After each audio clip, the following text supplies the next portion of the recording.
Welcome back to another Film Geek movie review. Today I am not hitting the road and going to the theater. In fact, I am just going to walk over to the futon and sit my happy ass down because I'm reviewing Rob Zombie's The Munsters and it's on Netflix. Now, a while back the trailer was released and let's just say folks had some opinions about it. Now, I'm just going to give you the rough layout of how this works. So this film seems to be a prequel to the TV show. This is a How Herman Met Lily storyline. And by the way, Lily is played by Sheri Moon Zombie and Herman is played by Daniel Phillips.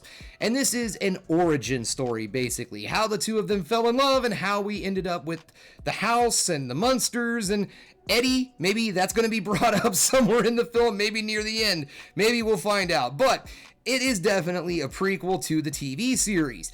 Now, like I said, a lot of people had their opinions about the movie trailer.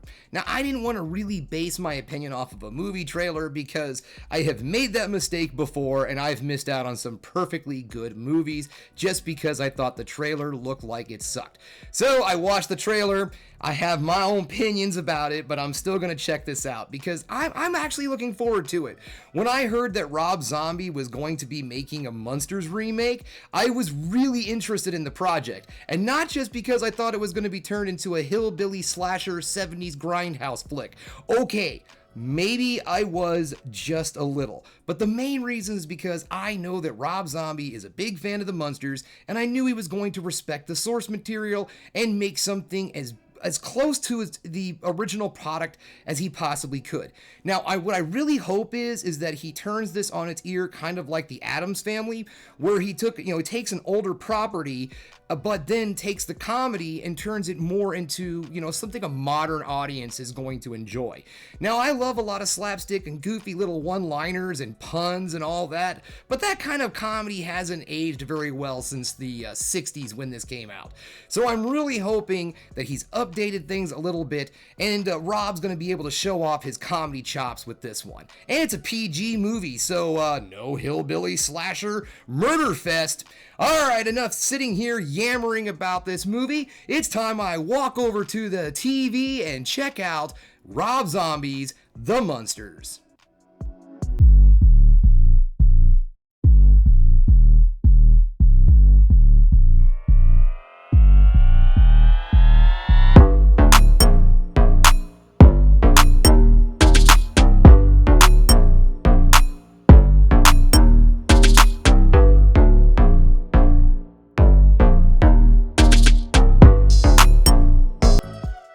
Welcome back and top of the morning to you.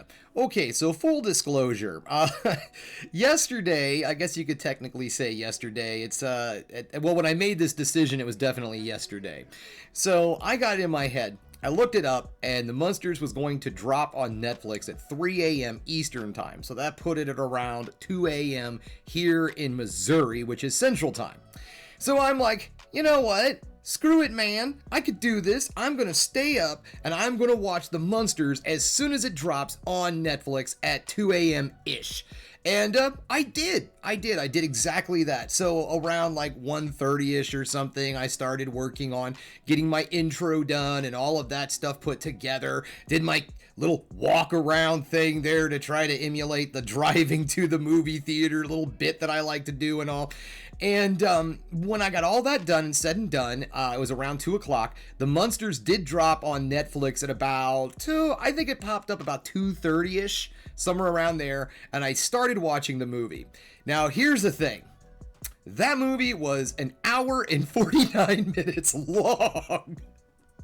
So an hour and 49 minutes later, a couple of Monster Energy drinks down the hatch, and I finished watching The Munsters. And I was going to come over here and film things, and I realized that Charming Amy was actually going to be up to go to work in just a couple of hours. And I just felt like, you know what, screw it. All right, I'm gonna hit the sack for a little bit. So I lied down on the futon, crashed out for a little bit. Charming Amy woke me up on her way out the door, and here we are. I'm back, sitting here talking about Rob Zombie's The Munsters. And was it worth it? Was it worth all that? Well, let's find out, shall we? Okay, so The Munsters. All right, I'm going to start with, I'm gonna start with the good, because there are good things about this film, and I don't want to be one of those reviewers that just beat the ever-living shit out of something and make fun of it and belittle it and put it down. So I'm going to try to give you some legitimate criticism on both the good side and the bad side. I refuse to totally destroy something just because I can. All right, here we go. Okay, so the positives. The movie looks good. I really feel that Zombie put like all of the money into his costuming and set design because it's on point. Yes, it looks a little cheaply made, but that is a low budget film. And I do believe it looks like this film was done digitally, and that kind of gave it a very clean look, which is fine. But if you were trying to go for something to emulate the TV show, it kind of made it look a little too bright and shiny.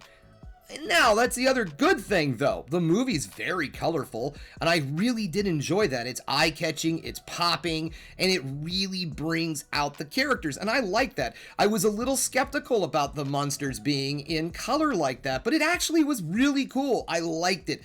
I guess the thing was, if you weren't going to do the black and white, just make that color pop, almost unrealistically so, and he does an outstanding job in that.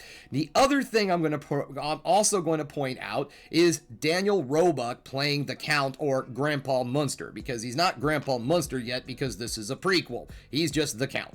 And he does an excellent job. He does a good job of not just emulating Al Lewis's character or his performance. He makes the character his own. He gives it his own spin on it. You can definitely see the shadows of the original, Munster, Grandpa Munster, played by Al Lewis, but Daniel Roebuck does a great job of making the character his own.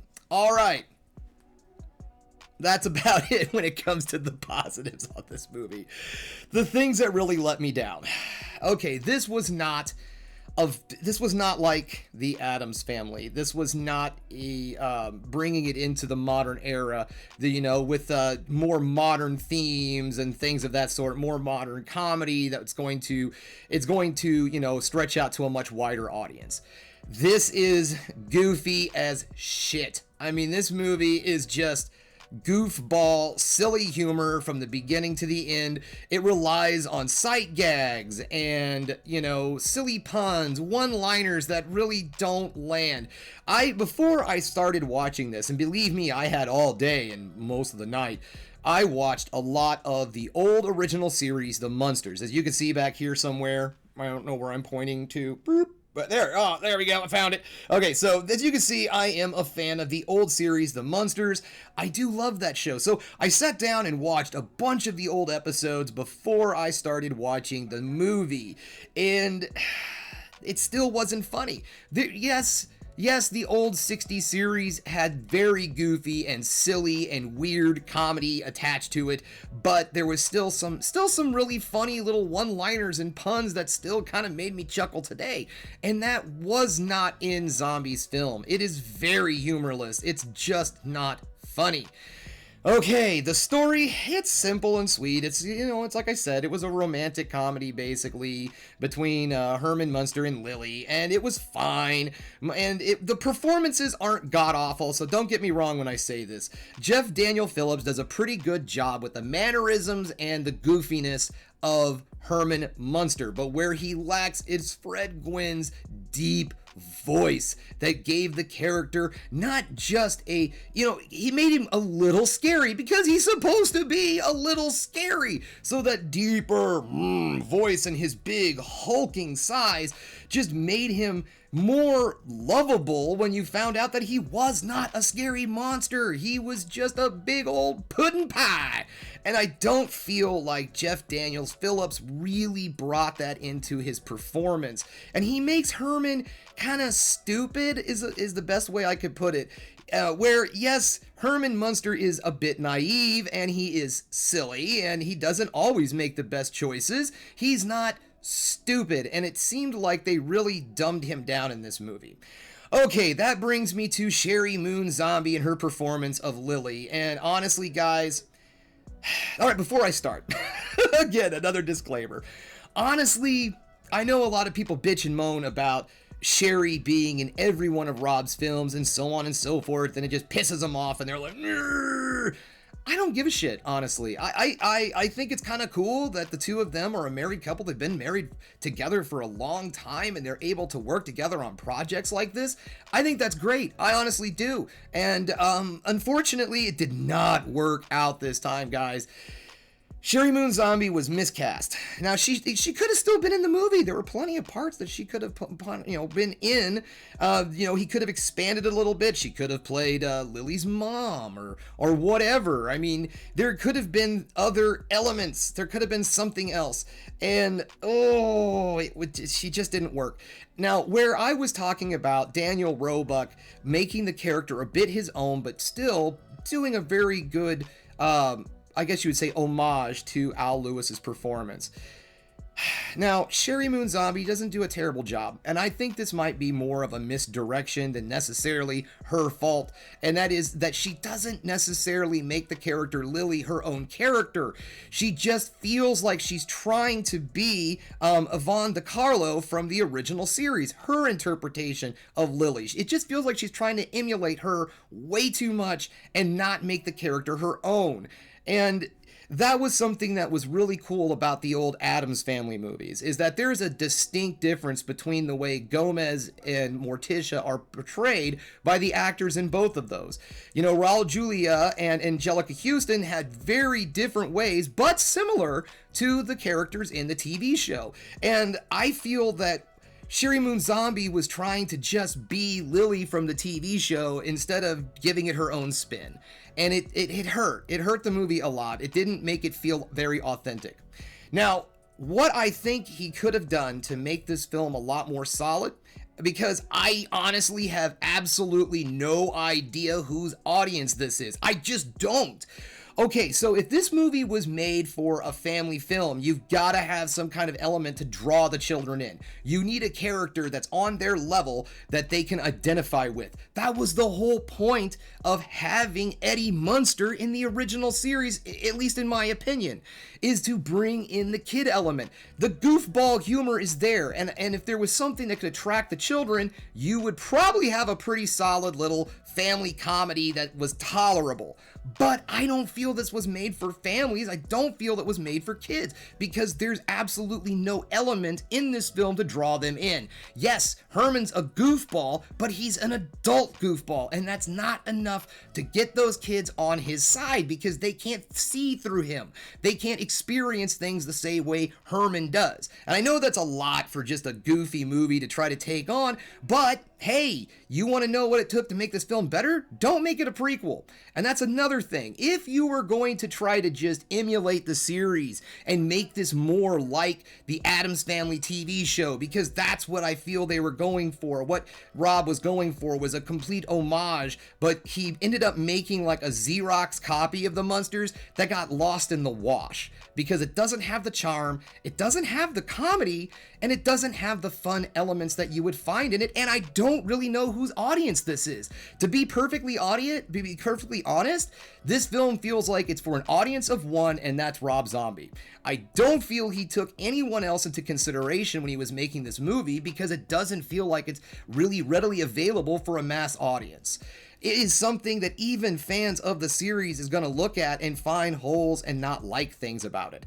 And unfortunately, it lands very, very flat. Okay. Oh boy, that was a lot. Man, you guys are going to think that I absolutely hated this film because I spent like maybe 30 seconds on positives and I've just been rambling on for a while. But, in a way, and I will never say this, guys, but, I, again, am a longtime fan, and I do respect some of the things that Zombie did here. I do. I really liked the way that he brought them into a really cool colored environment, but the writing and the direction that he went with this film, it just did not land with me. Okay, so here we are, guys. Here we are. It is time to go ahead and put a score on it, give it a grade. And what do I think this movie is? What do I think? Well, I am going to give this film a solid D+. And the only reason I'm giving it a D+ is because, honestly, Daniel Roebuck does a really good job as Grandpa / the Count. And it looks cool. There was work put into this film, okay? There was love, there was attention to detail and a lot of elements to this film, but then some of the other things was just kind of left in just, you can rewind it and find more. Okay, so yes, D+ everybody, because oh god, I forgot to mention the music. Oh man, the soundtrack to this film is just terrible. I mean, it's just like he just found licensed music, like basically unlicensed music that I would use for the video that you probably hear in the background right now. That is kind of what it sounds like. It's very just cheap and generic. Okay, anyways, D+, moving on. That's all I have for you guys. Thanks again for checking out The Film Geek. If you liked what you saw here today, go ahead and subscribe to the channel, ring that bell for notifications, and give me the old thumbs up so I know you like what you're seeing. And if there's another thing you can do, folks, that is keep watching movies. You know I'm gonna.